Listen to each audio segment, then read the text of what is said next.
కరుణాకర్ శుక్లా గారు ఒక సందర్భంలో అన్నారు, నేను ఇంటర్వ్యూ క్రమంలో అన్నాడు, స్త్రీల కూడిక పేరుతోటి వాళ్ళని వంచిస్తారట. ఎవరిని వంచేది? స్త్రీలని. నేను ప్రశ్న అడుగుతున్నా కరుణాకర్ని, చర్చికి వెళ్ళినటువంటి ఆడవాళ్ళందరినీ పాస్టర్లు ఇలా చేస్తారు అంటున్నాడు కదా, మరి కరుణాకర్ క్రిస్టియానిటీలో ఉన్నాను అంటున్నాడుగా, మరి కరుణాకర్ కుటుంబంలో ఉన్న ఫ్యామిలీ చర్చికి వెళ్ళారుగా, వెళ్ళారు లేదా? వెళ్ళినట్టు చూస్తున్నాడు ఇతను. మరి ఇతను వీళ్ళ ఇంట్లో లేడీస్ ని వాళ్ళ పాస్టర్లు ఏమన్నా ఇబ్బంది పెట్టారా? వాళ్ళ పాస్టర్లు ఏమన్నా గోకారా?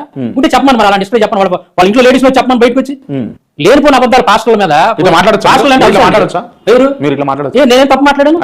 పేర్లు తీసుకుని మాట్లాడొచ్చా? ఏం పేర్లు తీసుకున్నాను? పేరు పెట్టి మాట్లాడుతుంది కరుణాకర్ శుక్లా. అవును, మరి అతను మీరే అన్నారు కదా, అతనే చెప్పాడు.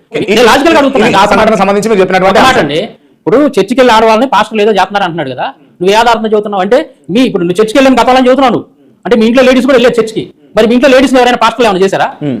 మరి ఏమి చేయలేదు కదా మీ ఇంట్లో లేడీస్ పాస్టర్, నువ్వు ఎందుకు అబద్ధాలు చెప్తున్నావు? చేశారా? చేస్తే చెప్పమను, ఒక నిమిషం చేస్తే చెప్పమను. ఏ పాస్టర్ చేశాడు? మీ ఇంట్లో ఏ లేడీస్ ని ఏ పాస్టర్ ఏమి ఇబ్బంది పెట్టాడు? మొత్తం రుజువులు చేస్తారు, ఆధారాలు చేస్తారు. ఒకటండి, భూత పుస్తకం అని ఈ రోజు మతోన్మాదులు కావచ్చు, ఎవరైనా కావచ్చు, నేను మీ ద్వారా తెలియజేస్తున్నాను, ఎవరైనా కానీ ఆ మాట అనే వాళ్ళు ఒకసారి ఆలోచించాలి. భూత బొమ్మలు చర్చి మీద ఉన్నాయా, లేకపోతే ఆ మాట అనే వాళ్ళ యొక్క దేవాలయాల మీద ఉంటున్నాయా? ఎందుకంటే భూత బొమ్మలు దేవాలయాల మీద చెప్పండి, ఎందుకున్నాయి? మీ దేవాలయాల మీద భూత బొమ్మలు ఎందుకున్నాయి? అవి కూడా ఎంత భయంకరంగా ఉన్నాయి. ఒక జంతువులతోటి స్త్రీలు సెక్స్ చేస్తున్నట్టు, ఒక స్త్రీతో 10 మంది సెక్స్ చేస్తున్నట్టు, అసలు ఆ రోజులు ఎలా ఆమోదయోగ్యమైనవి? మరి అటువంటి మీ గ్రంథాలు ఏమైనా ఉన్నాయా? అటువంటి ఉండే చెక్కి పెట్టుకున్నారా మీరు? కొన్ని సంఘటనలు ఉన్నాయి, నేను చెప్తే అది మీరు చదివితే చాలా భయంకరంగా ఉంటుంది, మీరు కూడా చదవలేదు. చెప్పండి. చెప్తాను నేను. ఆ శిల్పాన్ని చక్కగా చెక్కి పెట్టుకున్నారు. చెప్పండి. పార్వతి శివుడు వాళ్ళు రతికార్యంలో ఉన్నప్పుడు అగ్ని చిలక రూపంలోకి గదిలోకి వెళ్తాడు. అయితే ఆ గదిలోకి వెళ్ళినప్పుడు వెంటనే వాళ్ళు పైకి లెగుస్తాడు, శివుడు లెగుస్తాడు, పార్వతీదేవి నగ్నంగా ఉంటుంది, గబోబా బట్టలు సర్దుకుని లోపలికి వెళ్ళింది.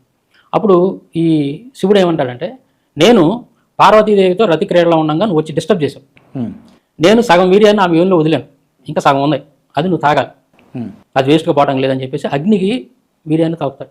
రండి, ఈ ఘట్టాన్ని ఈ శిల్పాన్ని ఛత్తీస్గఢ్లో ఒక శివుడి టెంపుల్ మీద చెక్కి పెట్టుకున్నారు. చాప్రానో ఏదో ఉంది, అది ఇప్పుడు 2 రెట్లు కొడితే వచ్చింది. అది చాలా భయంకరంగా చిలక రూపంలో ఉన్నటువంటి అగ్ని శివుడు యొక్క పురుషాంగాన్ని నోట్లో పెట్టుకుని వీర్యం తాగుతున్నటువంటి చెక్కి పెట్టుకున్నాం. ఎలా అనిపించింది? ఎలా ఫీల్ అయ్యారు? అది నాకు ఒక బూతు లాగా అనిపించింది. ఇంకా రకరకాల భంగిమల్లో బూతు బొమ్మలన్నీ కూడా మీరు పెట్టుకొని ఎందుకు వచ్చినాయి ఆడ, ఎందుకుండే ఇలా, ఎందుకుంది ఈ గ్రంథాలు ఇలా, ఎందుకుంది మీ గురించి మీరు ఆలోచించకుండా బైబిల్లో బూతులు ఉన్నాయి అని చెప్పి బైబిల్లో ఆ రకంగా మీరు మాట్లాడుతూ ఉన్నారంటే అది ఎంతవరకు కరెక్ట్, అది ఎంతవరకు న్యాయం అనేది ఒకసారి ఆలోచించుకోమని అలాంటి వాళ్ళకి చెప్తున్నాను. అందరు కాదు, అందరు ఐదో సహోదరులు కాదు, ఐదో సహోదరులు చాలా మంచోళ్ళు, ఐదో సహోదరులు చాలా మంచోళ్ళు, వాళ్ళలో కొంత పర్సెంట్ మాత్రమే ఉండాలి ఇలాగా మత విద్వేషాలు రెచ్చగొట్టేవాళ్ళు. ఐదో సహోదరులు అందరూ కనుక అలాంటి వాళ్ళకి అయితే ఈ దేశం ఇలా ఉండేది కాదు.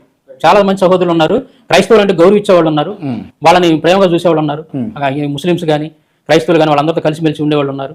అటువంటి సహోదరులు వాళ్ళు ఎటువంటి ఇబ్బంది లేదు, కానీ ప్రత్యేకంగా మత విద్వేషాలు రెచ్చగొడుతూ మత దీనికి సంబంధించినటువంటి వాళ్ళ స్వార్థం కోసం అది కరెక్ట్ కాదని అర్థమైపోయింది.